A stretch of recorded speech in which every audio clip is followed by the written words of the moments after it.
Saludos a toda la afición de la lucha libre. Este que les habla es Michael Morales Torres, integrante del equipo de Lucha Libre Online. Y tenemos el enorme privilegio de presentarles a nuestro invitado especial en la noche de hoy, The Big Vito, y también conocido en Puerto Rico como Skull Von Crush. Big Vito, it is an honor for us to have you here as our guest, sir. How are you doing today?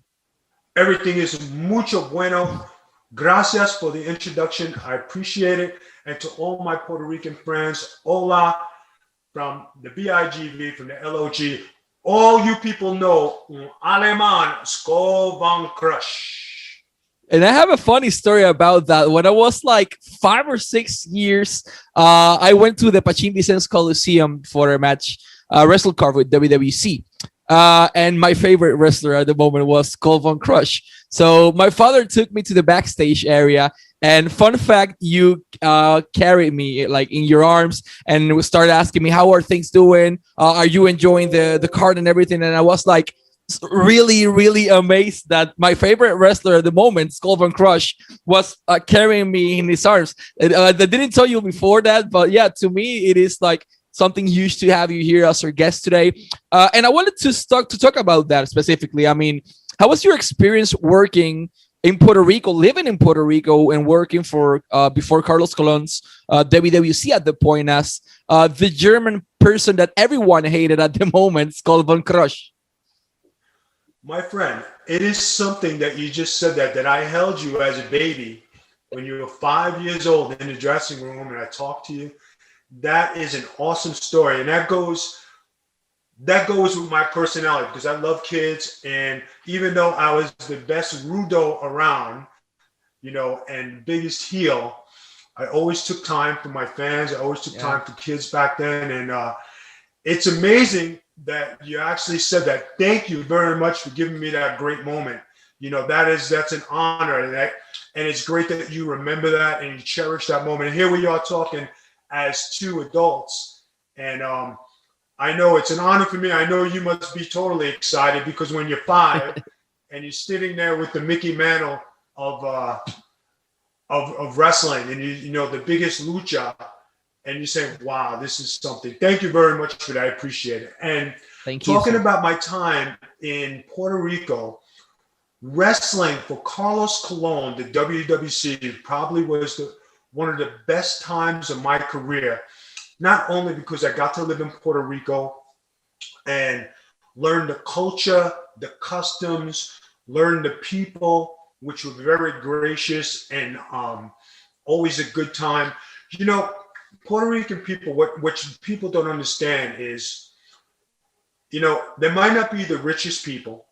They might not have the best casas, but they always have enough food to feed everybody. They have enough Finlandia and cerveza to drink an army. They have the best music and they have the best dancing. Everybody wants to have a good time.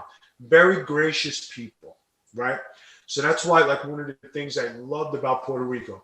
Plus, when I lived in Isla Verde, I got to live on the beach. I ran the beach every day, go in the water. It was like one of the best things. Like, you live the Caribbean life, and like, I know for you, you know, it's like every day you live on vacation.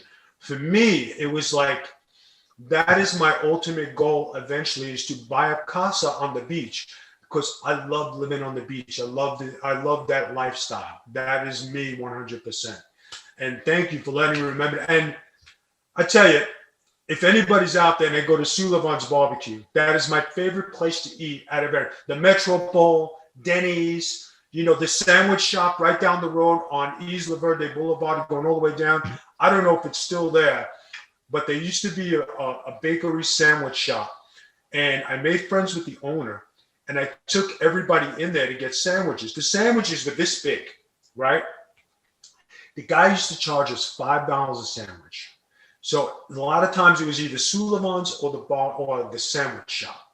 So we had the best of both worlds. And then I worked a deal with Denny's where we got a turkey sandwich, mashed potatoes, and a soda for $2.25. Oh, wow. Then I made friends with Ed Figueroa, the owner of Lupe's. And anytime he seen us come in, we would always buy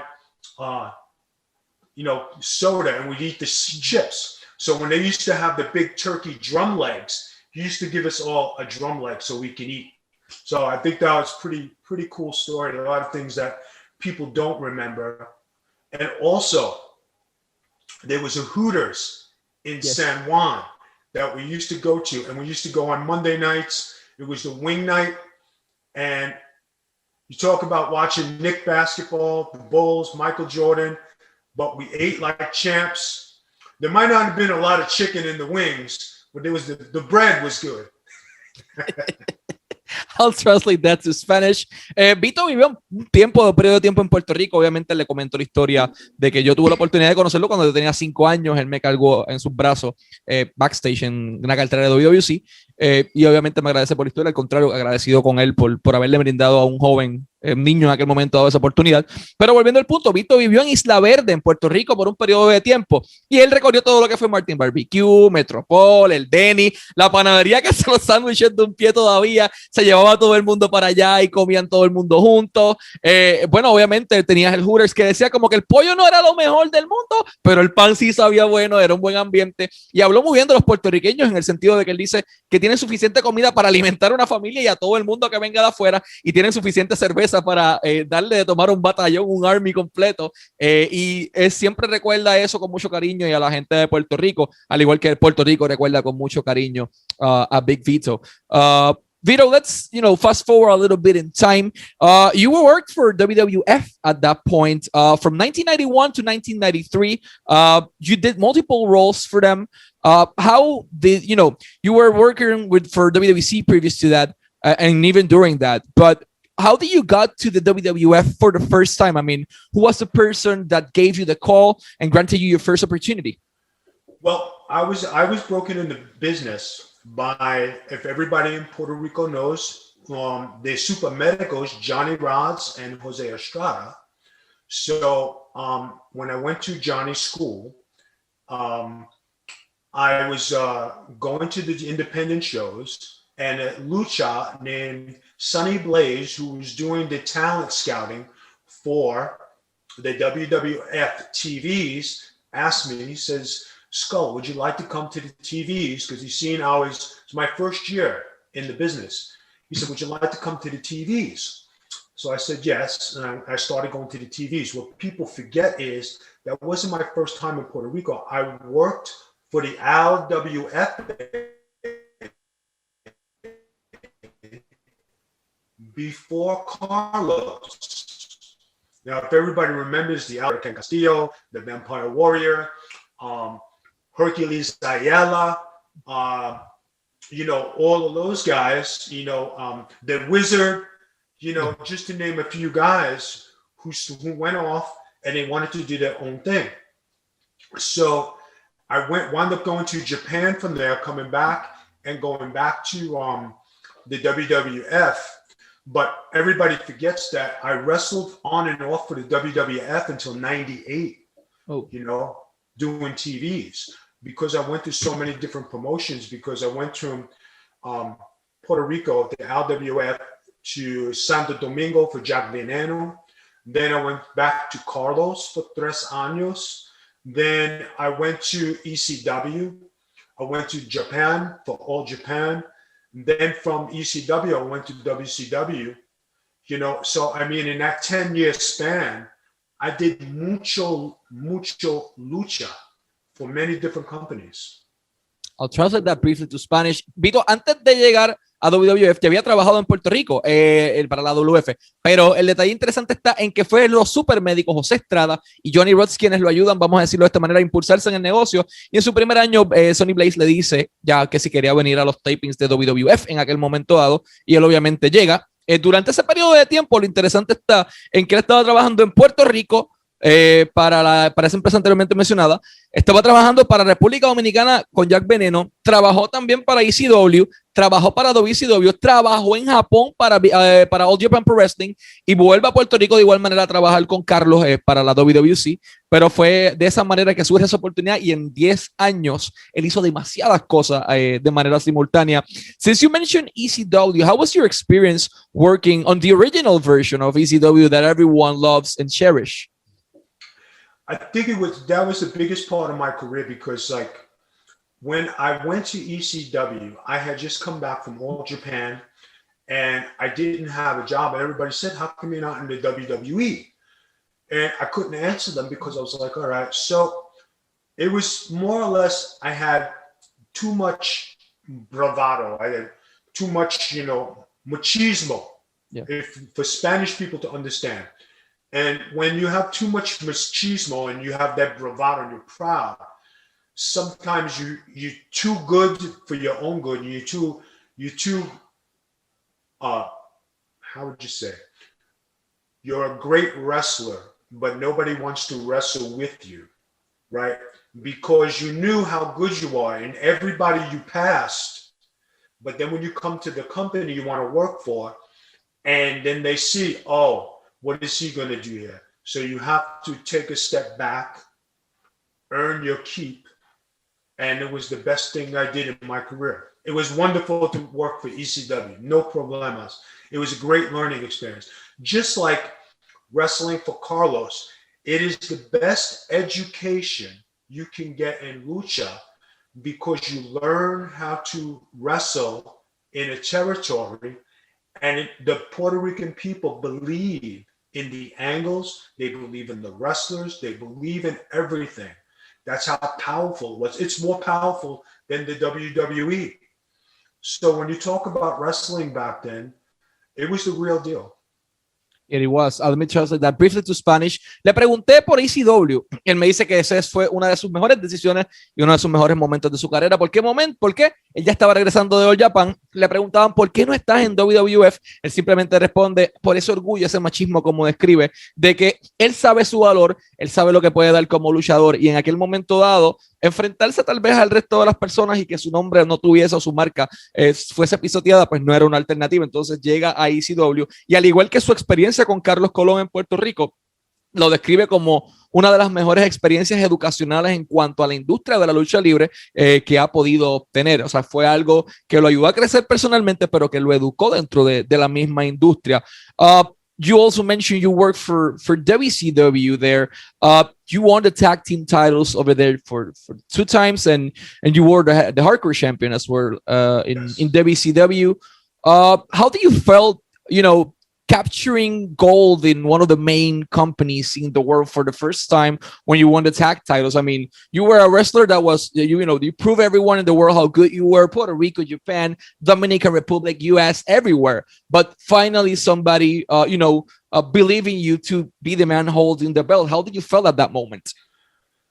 I think when I signed a contract for WCW, right? And you got to remember, I already had the experience wrestling in the big companies, right? So it wasn't like I just went there like just green, and no experience. So when I went there, I had a sense like I already wrestled in front of these kind of crowds. I was already established, but it was a chance at the big time. And I don't think it hit me that I was champion and walking down the aisle till a couple months later when it was one Thunder taping. I'm standing at the curtain and I'm saying, wow, I'm in WCW and I'm tag team champion.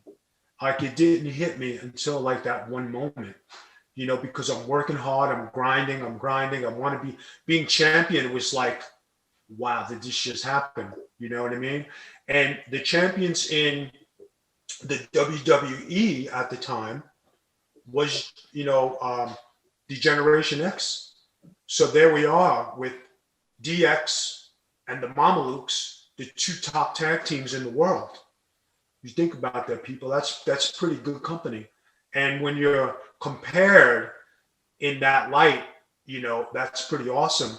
But then when I went on a singles run, I wrestled all the big names. Nobody could say, I was a good match. I was a good lucha. I did everything. I was right there at the top of these guys. When I won the hardcore title and I beat Terry Funk for the title, Terry Funk was very famous in Puerto Rico and had some of the great matches there. And he was a great hardcore champion. So when you beat the best, that's like beating Abdul the Butcher in his hometown in Puerto Rico, because Abdullah had to be the most, him and Bruiser Brody 1-2 as being the top hardcore wrestlers. You know what I mean? So when you beat Terry Funk, that's good company. Yeah, I'll translate that to Spanish. En aquel momento dado el trabajo para WCW, estuvo un periodo de tiempo, ganó 2 veces los campeonatos en pareja, ganó el campeonato hardcore de igual manera, y le pregunto cómo se sintió él cuando finalmente le dieron esa confianza de ganar un título en una empresa grande. Entonces cuando él firma con WCW, él no estaba verde, él ya era un veterano, tenía experiencia, había luchado por todo el mundo, pero llega el momento dado en que le dan los títulos en pareja a los Mamalukes y él no reacciona hasta que va a salir por esa cortina, que ve todo el mundo en el público que tiene los títulos y dice como que wow, yo tengo los campeonatos en pareja. WWF al otro lado, en medio de la guerra de los lunes por la noche, tenía DX y los Mamalukes estaban al otro lado con los títulos, o sea, que estaban al mismo nivel. Entonces, cuando él gana el campeonato hardcore, él no lo ganó de cualquier persona. Él dice, ya me enfrenté a todos los nombres grandes, di una buena lucha siempre, pero cuando gana el campeonato hardcore, él lo gana de manos de Terry Funk, una leyenda de la lucha libre hardcore, que es el equivalente a derrotar a Abdullah the Butcher o derrotar a Bruiser Brody, que es como que el top hardcore en Puerto Rico o en su hometown. O sea, gana el título de una de las leyendas más grandes en uno de los momentos más épicos que muchos de nosotros siempre vamos a recordar. You returned to WWE at that moment in 2004, and you worked there for 3 years. But I particularly was, pretty upset because the gimmick they worked. Yeah, it worked as a babyface, but who came up with the idea of, putting a dress on this Italian badass or this German badass? The top heel in every company he's been, and suddenly you're wearing a dress and being a baby's face. Who took this opportunity, or he granted you this opportunity? Who was the person with that idea? The person with the idea was Stephanie and Vince McMahon. Okay. Oh.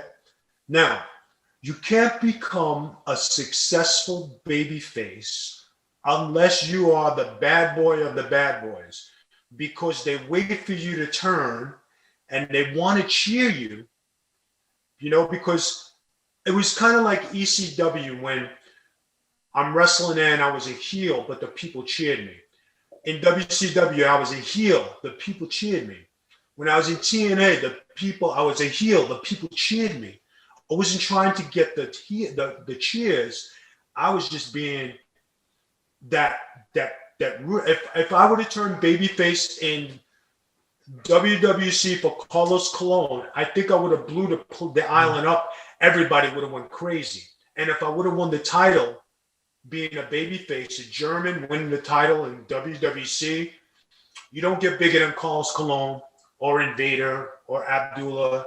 And, that's just a little bit of the history, because you had guys like, Invader, you had Chicky Star, you had Bronco, Hurricane Castillo, Miguelito Perez, Savio Vega. You had, Hercules Ayala. You have Profi as a manager. You had a wrestler. You had the Wizard as a manager. You had Victor Quinones down there. You had the Glamour Boys, Sean and Shane. You had Ricky Santana, Fidel Sierra. D'Lo Brown was down there. Went to the WWE. And you talk about the wrestlers who passed through there, who became great and went on to big success. If they don't go through the WWC, or like I went to the USWA with Jerry Lawler and Jack Veneno and all these places to gain the experience, I never would have been anything or being able to wear the dress or become that great superstar. I would not have been able to do it. I'll translate that to Spanish. En aquel momento dado, la decisión de ponerle este traje o este vestido no fue suya, fue de Vince y de Stephanie McMahon en aquel momento dado, pero él menciona que para que ese tipo de transiciones ocurra, recuerda, el tipo era un rudo durante toda su carrera, tenías que haber trabajado como rudo. Entonces, si él hubiese hecho esa transición de rudo estando trabajando en Puerto Rico como Skullbone Crush y de repente viera la babyface, el lugar hubiese estallado, y más si le hubiesen dado un título. Entonces, menciona, pues obviamente tenías nombres grandes como Ricky Santana, como el Invader, como Carlos Colón, como Hércules Ayala, tenías narradores, tenías manejadores, como Chiqui Star, tenías manejadores del calibre del Profe, del Wizard, entre muchísimos otros talentos, y obviamente no es algo que ocurre de la noche a la mañana, es una transición que toma un periodo de tiempo, pero pues la decisión fue de Vince y de Stephanie en su momento dado. How was your relationship with Vince specifically? I mean, you worked for him on and off for over a decade easily. Technically for like 13 or 14 different years, like in the same pathway. So if you were there for over a decade, he must, love your talent. He must recognize your talent. But how was your relationship with him as a boss? As a boss, him knowing, the thing that impressed me was he knew everybody's name. He always knew what you were doing. He always had an idea for your gimmick. And he would always be involved, not only with you, but with everybody in the company. And I thought that was great. I used to watch him and I learned from him from afar because I wanted to learn what it took to be successful like him. And I watched how he carried out things, and I sat and I was a student of the game. And the one thing that I didn't mind about the dress was I saw Vince McMahon do hardcore matches, get his head busted open, do these things. So if the boss of the company can do these things and he says, okay, can you wear a dress? Yes, sir. When you get one opportunity and you get something, you make it work.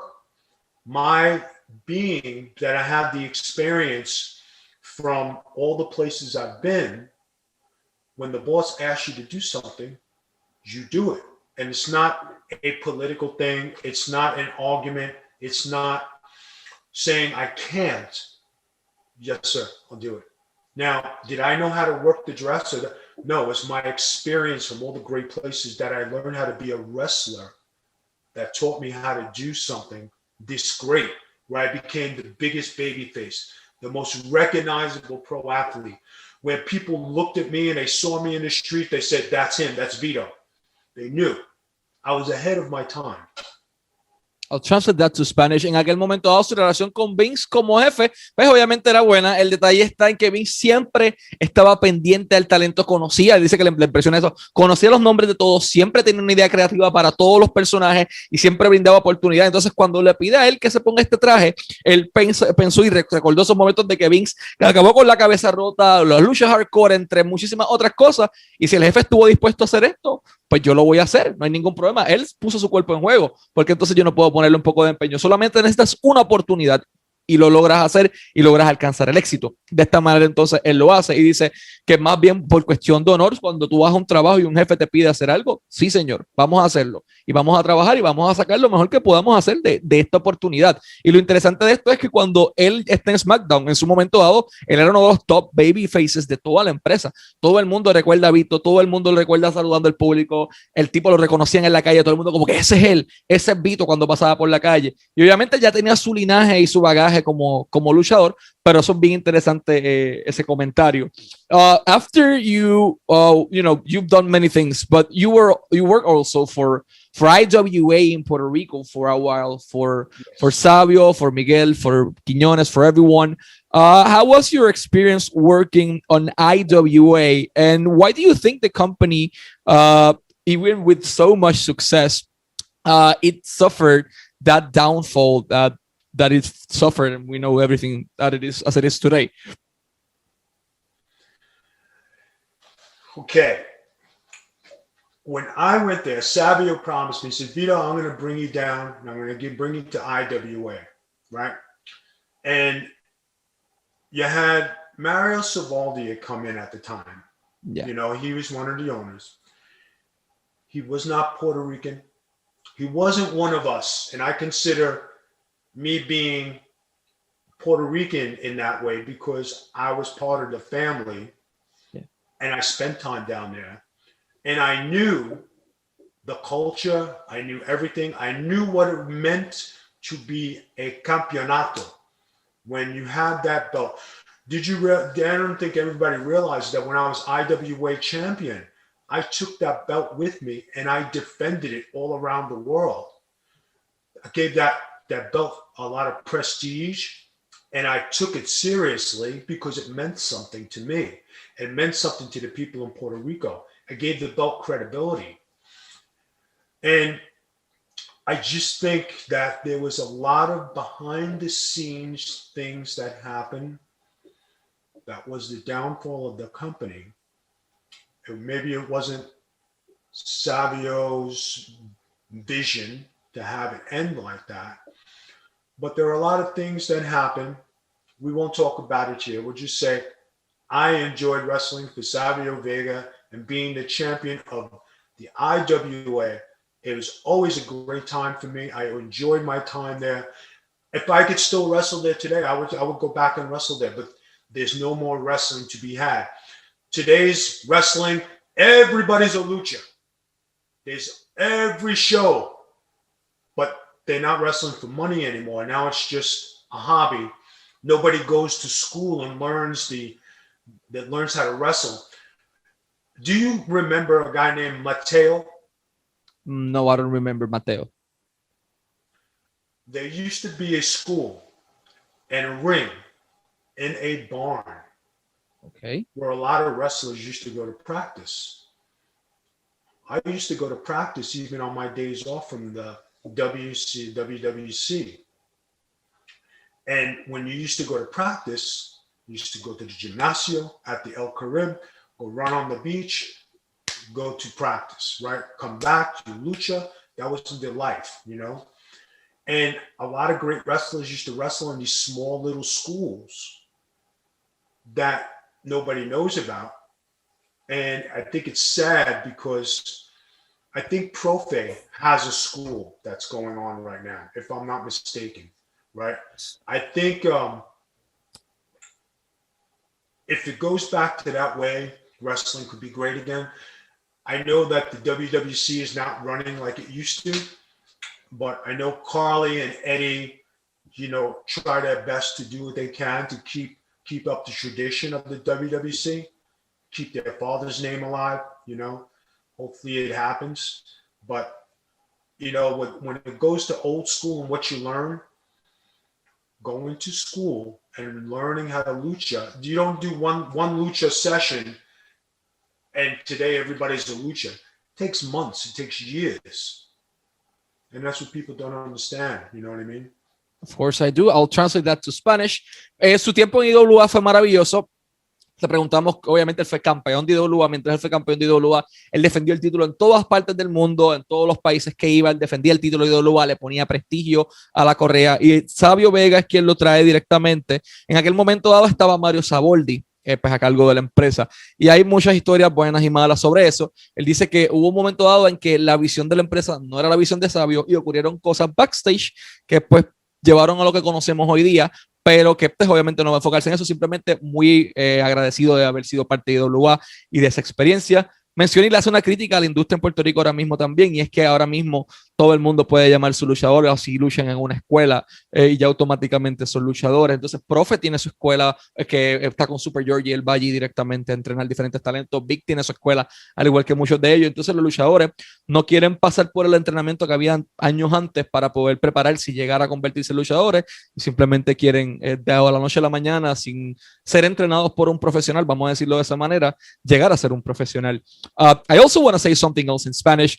Big Vito tiene todas sus redes sociales para ustedes disponibles. Simplemente tiene que buscarlo en Instagram como @The Big Vito Brand, The Big Vito Brand en Instagram, en Twitter también, The Big Vito Brand, de igual manera, The Big Vito Brand en Twitter, twitch.tv/The Big Vito Brand, de igual manera, twitch.tv/The Big Vito Brand. De igual manera puedes conseguirlo en patreon.com/The Big Vito Brand, patreon.com/The Big Vito Brand para todo tipo de contenido exclusivo. Y pueden buscar The Big Vito Brand y sus diferentes programas disponibles en Twitch, como les mencioné, en iHeartRadio, en el Amazon de Alexa. Es parte también del Vince Russo Brand y ahí los pueden verificar constantemente. Y pueden visitarlos en su website, TheBigVitoBrand.com, TheBigVitoBrand.com, para buscar cualquier tipo de información sobre él, los diferentes programas que tiene, los análisis, entre muchísimas otras cosas. First of all, sir, before we go to the last question, for us, it is an honor to have you here as our guest today. And I wanted to talk to you about the project you're working daily in your hands, and it is the Big Vito Brand. You're working your own name, your own podcast, your own system, your own Patreon, and you've been busier than ever right now working your own stuff. So how do you got into this podcast world while working, with Vince Russo at the same time and basically having your product everywhere. I mean, thousands of people watch this. Thousands of people are interested in the Big Vito brand. So what can you tell us a little bit about your project? This project happened because when my wife had a stroke, now you talked to her before the show, right? You wouldn't know, what's going on. But when she had a stroke, she lost all her memory. So I've been to all the doctors and I've been to everything. And I said, babe, I got to help you, right? So me living with her, and I said, all right, what can we do here to get her mind together? Because they weren't just doing it. So I said, babe, I want you to get behind the computer. She goes, well, I said, we're going to start this. We're going to start the Big Vito brand. We're going to do podcasting. I want you to go on the computer and I want you to start to remember how to use the keys. I don't remember how to do it. Sit down, take your time. I said, retrain yourself. Now, I don't know anything about, I know a little bit, but not as much as her and she did. That's why we started this, and it started to grow. But the biggest thing was that she rehabilitated herself. And all the graphics, everything you see, all the stuff, that's her. The videos, the clips, the GIFs.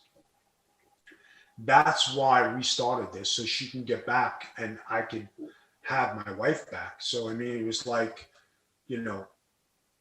it wasn't just a project, it was a rehabilitation, So, when they say, do you take credit, if I didn't start this and I didn't do this, I don't know where we'd be. I don't know where she'd be. It's pretty big, but I'm glad that I did this. I'm glad that I invested the time. And this project isn't about money. It's about her being part of something and her brain to work. Beautiful story. I'll translate that to Spanish. ¿Cómo nace The Big Vito Brand? Pues su esposa lamentablemente sufre un stroke. Entre varias cosas que ocurren, pues pierde parte de su memoria.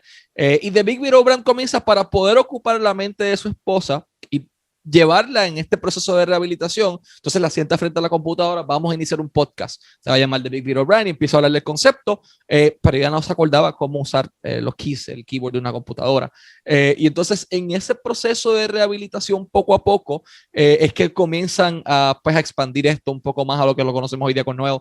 Pero lo interesante de esto es que nace por la intención de Vito y el amor de esposo de ayudar a su esposa a rehabilitarse y a cambiar su vida, y de no haber sido por este podcast y de esta manera su rehabilitación realmente no sabría que hubiese ocurrido. Así que más allá de un podcast común, es un podcast con mucho sentimiento, con mucho conocimiento, y pueden verlo, de repente están en Disney, de repente puedes ver un GIF, te puedes ver algún meme, puedes ver diferentes cosas de su vida personal, pero puedes hablar de la industria de la lucha libre actual, de sus tiempos y de diferentes cosas. Simplemente vayan a patreon.com/The Big Vito Brand y háganse miembros de este increíble canal y de este increíble producto. Sir, for us, it's been more than an honor to have you here as our guest. Always wishing you the best of luck and success in all your projects in your personal life, and have a great day. And thank you for your time. All right. I got one more thing to say. I know there's a lot of guys out there that I wrestled with in Puerto Rico. Okay. I might not have mentioned your name before, but I don't know if you ever see the Facebook, and this is a cool story. When you remember when you used to have the Pato group, right? And the guys who were flamboyant, they come out and they play that routine.